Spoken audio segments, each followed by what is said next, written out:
bien, écoutez, pour être honnête avec vous, je n'ai pas préparé de conférence et n'y voyez pas une indifférence quelconque, encore moins un mépris. Il faut y voir surtout, permettez-moi l'expression, une inconfortabilité. Nous avons assez perdu de temps. Quand j'entends M. Marzouki, je ne sais pas si je dois l'appeler Marzouki parce que les Marazig m'ont dit il y a 2 années qu'on ne veut plus qu'on lui donne ce nom-là. On peut tout dire sur la Tunisie aujourd'hui. Tout. Chacun de son côté, on peut tout dire. Il y a qui veulent boycotter, il y a qui veulent traiter le régime de je ne sais pas quoi. Mais on ne peut pas ne pas dire que ça marche en Tunisie. Ça marche. Écoutez. Non mais écoutez. Comment? Je peux vous le dire si vous voulez, mais avec un taux de croissance annuel de 5%, avec des transferts sociaux qui sont importants de 61% du budget de l'État, avec une liste électorale qui a augmenté de 1 400 000 nouveaux inscrits, avec 500 000 nouveaux jeunes inscrits sur la liste électorale, je peux vous assurer que ça marche. Et ça va marcher. S'il vous plaît, seulement. S'il vous plaît. Je comprends votre enthousiasme, je le comprends, mais vous ne connaissez pas la Tunisie. Je suis proche de la nature, proche des animaux, proche de la culture, proche de la philosophie, proche de la sagesse. Je ne suis pas proche du régime. Cette échéance électorale, pour nous, c'est une échéance importante. Le peuple tunisien, contrairement à ce qu'a dit Sil Marzouki, qui apparemment il est un peu déconnecté par rapport à la société tunisienne, viendra, et vous allez voir, nombreux, pour élire le président de la République, le membre de la Chambre des députés, et de toutes les façons, les dés sont jetés et ces élections sont libres et les observateurs de tous les pays du monde seront sur place et rendez-vous est pris pour le 25 et pour après le 25. Et j'espère, en tout cas pour finir, je n'ai pas besoin de vos applaudissements, ne vous inquiétez pas pour moi. C'est Mohamed Najib Chebbi, vis-à-vis duquel j'ai beaucoup d'estime, est la chef de parti. Moi, je ne suis que chef de famille. Et encore, une famille toute petite. Et à part ça, sur les acquis de l'art Ben Ami, s'il vous plaît.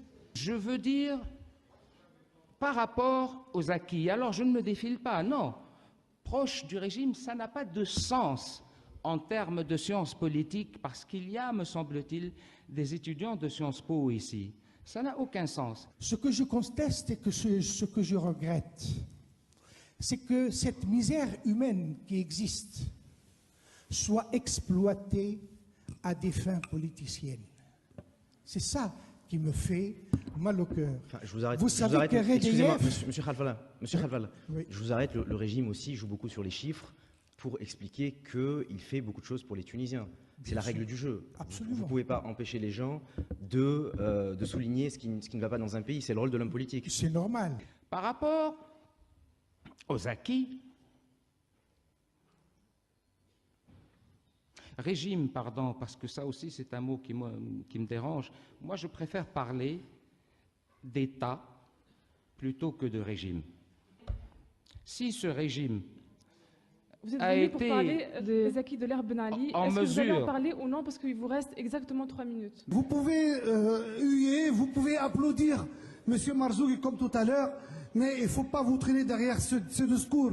Ce discours, enfin, moi j'ai quelques années dans le compteur et je sais ce que c'est. Moi, à 20 ans, je manifestais contre Pinochet. J'étais pour Salvador Allende, ici à Paris, au quartier latin. Et maintenant, j'ai compris un peu que la Tunisie, son salut, la Tunisie, son salut, elle est aux mains du RCD. Alors, Monsieur Haddad, la question la de chambre, Raïda était absolument précise. la deuxième chambre, je pense que c'est un acquis indéniable. En quoi? Je vais vous dire. En quoi? Dans son existence même. Le fait qu'il existe, c'est un acquis. Et pourquoi? Ah, je vais vous dire pourquoi. Au même titre que le Sénat ou le Conseil constitutionnel français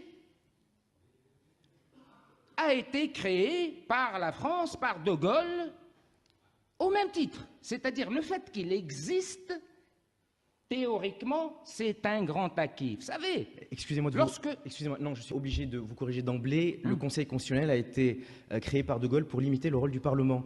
Ça n'a pas été une grande avancée pour la démocratie. Je me suis fait mal comprendre. Je voulais exactement dire cela.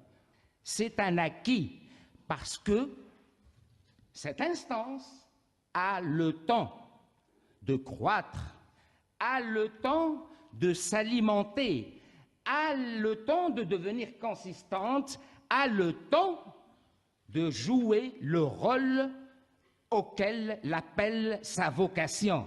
Voilà ce que je veux dire. Ça veut dire qu'elle n'a pas ce rôle aujourd'hui? En d'autres, elle a un rôle aujourd'hui. Elle a un rôle. Elle existe. Je préfère qu'elle existe plutôt qu'elle n'existe pas. Mais si voilà, tout simplement. Mais quel est son rôle si elle ne sert à rien? Elle sert à beaucoup.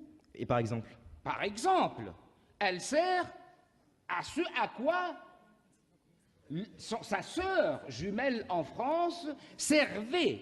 Les réformes dont vous nous avez parlé là maintenant, donc le fait d'agrandir le champ de participation électorale en diminuant l'âge de participation à 18 ans, puis en incluant la population de Tunisiens à l'étranger, est-ce que c'est vraiment le véritable enjeu des élections et de la campagne électorale d'aujourd'hui, de cette année?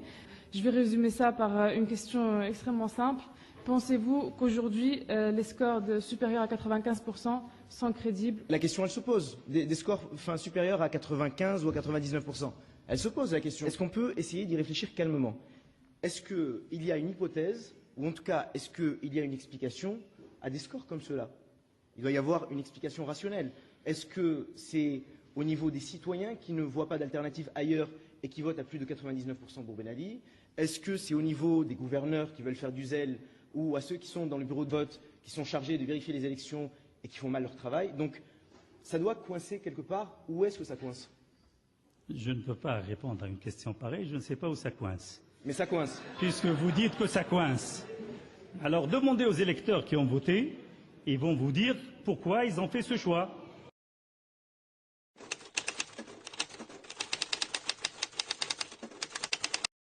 Moi, j'ai 25 ans. J'habite à un quartier populaire qu'on appelle Columbia City d'ailleurs, où la drogue est plus facile à trouver que le pain, où la moitié de mon quartier est en Italie ou ici à Paris, où le taux de chômage est plus élevé qu'à Gaza. Mais le problème, c'est que les jeunes de mon quartier ne connaissent ni M. Chebbi, ni M. Ben Jaffer, ni M. Kileni. Ils ne connaissent pas les leaders de l'opposition. Et là, vous ne pensez pas, M. Chebbi, que c'est l'absence de programme, c'est l'absence de ce programme qui crée cette rupture avec la population. Vous proposez quoi pour le taux d'inflation, pour le chômage des diplômés chômeurs, pour la corruption, pour tout ça? Voilà. Merci. Oui. La question était que fait l'opposition? Et la réponse était regardez ce que le régime nous fait. Et moi, ce que j'aurais aimé savoir, et je pense que les étudiants de Sciences Po et les citoyens tunisiens, ce qu'ils auraient aimé savoir, c'est vraiment le travail que fait l'opposition sur le terrain, ce qu'elle fait pour l'individu, ce qu'elle fait pour les femmes, pour les jeunes, pour les personnes qui vivent dans la précarité. Et l'impression que j'ai, c'est que l'opposition, elle a deux interlocuteurs, si vous voulez. Elle a Ben Ali, sur lequel elle tape toute la journée, et ses clans, enfin, puisqu'il y a des clans, et son deuxième interlocuteur, c'est elle-même. Donc, moi, ma question, c'est où est le citoyen là-dedans? Un petit constat plus une petite question. Donc, vous dressez un tableau plus ou moins gris. On vous pose une question sur ce que fait l'opposition. Vous parlez de tracasserie. Que répondez-vous à beaucoup qui pensent que vous vous présentez uniquement pour avoir les 130 000 dinars de subvention? Est-ce que l'opposition, tout à l'heure, M. Moussa Marzouk était assis à l'aile gauche, ce n'est pas un jugement politique, hein. M. Chebbi au centre et M. Moussa Jafar à droite. Je sais que ces opposants-là ne se voient pas, ils ne discutent pas, ils ne se concertent pas. Est-ce que le 26 octobre au matin à 8 h, après l'annonce d'élection, vous seriez capable de vous mettre à table pour préparer une échéance future, peut-être avril 2010, les municipales, ou, comme l'a dit Sénat Ben Achour, le vrai enjeu en 2014. Et je pense que nos partis politiques, bien qu'ils mènent un combat de l'opposition, je parle, un combat pour les libertés, je veux dire qu'il y a aussi d'autres champs de bataille qu'il faut mener. Il ne faut pas se limiter sur la liberté, la démocratie. Il s'agit de la pauvreté, il s'agit des gens qui meurent tous les jours, il s'agit du chômage, il s'agit les jeunes qui consomment de la drogue douce. Maintenant, si on ne sait pas, Zatla, je veux dire, le taux des jeunes qui sont en prison aujourd'hui. Je m'attendais en fait, comme tout jeune citoyen tunisien, à entendre au moins d'un opposant aujourd'hui parler de budget, parler de gestion, parler de ressources allouées à tel ou tel secteur. Je trouve que vous avez gâché une occasion de nous parler de vos idées, de vos projets, de vos programmes. Vous avez plus consacré votre temps à parler de la logistique, à parler de ce que vous fait le pouvoir.